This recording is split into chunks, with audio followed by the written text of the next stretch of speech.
ಹೇಳಿ ಸರ್. ಎಲ್ಲರಿಗೂ ನಾನೀಗ ಒಂದು ಕತೆ ಹೇಳ್ಕೊಡ್ತೀನಿ, ಸರಿನಾ? ಆ ಕಥೆನಲ್ಲಿ ನೀವು ಗಮನಿಸ್ಬಿಟ್ಟು ಹೇಳ್ಬೇಕು ಯಾರಾದ್ರೆ ವಿನ್ ಮಾಡಿ ಅಂತ.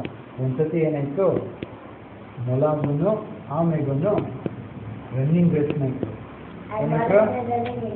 ರನ್ನಿಂಗ್ ರೇಸ್ ಇತ್ತು. ಏನಾಯ್ತು, ಈ ಗೆರೆ ಹಾಕಿದ ತಕ್ಷಣ ರನ್ನಿಂಗ್ ರೇಸಲ್ಲಿ ಮೊಲನ ಆಮೇಲೆ ಇಟ್ಟರೆ ಆಮೇಲೆ ಫಾಸ್ಟಾಗಿ ಓಡಿಸ್ತಾನೆ. ಆಮೇಲೆ ಹೋಗಿಲ್ಲ, ಕಥೆನೇ ಗೊತ್ತಿಲ್ಲ. ಆಮೇಲೆ ಫಾಸ್ಟಾಗೆಲ್ಲ ಓಡುತ್ತಾ? ಇಲ್ಲ. ಆಮೇಲೆ ಸ್ಲೋ ಹೋಯ್ತು. ಸ್ಲೋ ಮೊಲ ತೆಗೆದಿದೆ, ಓಡ್ಬಿಡ್ತು. ತಿರುಗಿ ನೋಡಿದ್ರೆ ಆಮೇಲೆ ಇಷ್ಟ ಅಲ್ಲಿ ನೋಡಿದ್ರೆ ಆಮೇಲೆ ಓಡ್ ಬಂದಿದೆ. ಅವಸರದಲ್ಲಿ ತುಂಬ ಟಯರ್ಡ್ ಆಗುತ್ತಲ್ವಾ, ನಾವು ಅಷ್ಟು ಅವಸರವಾಗಿ ಕೆಲಸ ಮಾಡಿದ್ರೆ ಏನಾಗುತ್ತೆ? ಟಯರ್ಡ್ ಆಗುತ್ತೆ. ಬೆಳಕು ನಾನು ಬರೀಬೇಕು ಅಂತ ಮಾಡ್ತೀವಿ, ಆ ಥರ ಅವಸರ ಪಡ್ತೀವಿ ಅಲ್ವಾ? ಅದು ನಮ್ಗೆ ಏನಾಗುತ್ತೆ, ಟಯರ್ಡ್ ಆಗುತ್ತೆ. ಅದೇ ಥರ ಮೊಲನು ಬೇಗ ಓಡಿ ಬಂದು ಸುಸ್ತಾಗಿ ಒಂದು ಕಡೆ ಮಾಡೋಣ, ಅಪ್ಪ ಮಲ್ಕೊಳ್ಳೋಣ ಅಂಥೇಳಿ ಮರದಲ್ಲಿ ಹೋಗಿ ಮನಿಕೊಂತು. ಬೆಳಗ್ಗೆ ನೀವೆಲ್ಲ ಮನಿಕೊಂಡ್ರೆ ಅಮ್ಮ ಬಂದು ಎಷ್ಟೋಗಿ ಎದ್ದೇಳಲ್ಲ ಅಲ್ವಾ? ಎದ್ದೇಳಮ್ಮ, ಬೆಳಗಾಯ್ತು, ಸ್ಕೂಲ್ಗೆ ಹೋಗ್ಬೇಕು, ರೆಡಿಯಾಗಂದ್ರೆ ಎದ್ದೇಳೋದೇ ಇಲ್ಲ.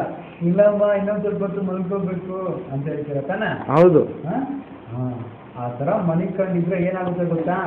ಆಮೇಲೆ ಬರ್ತಾನೆ, ಬಂದು ನೋಡ್ತು ಮೊಲ ಇನ್ನ ಮಲಗೆ ಇದೆ. ನೀವು ಹಂಗೆ ಮಲಗೆ ಇದ್ರೆ ಏನಾಗ್ಬೇಕು ಗೊತ್ತಾ?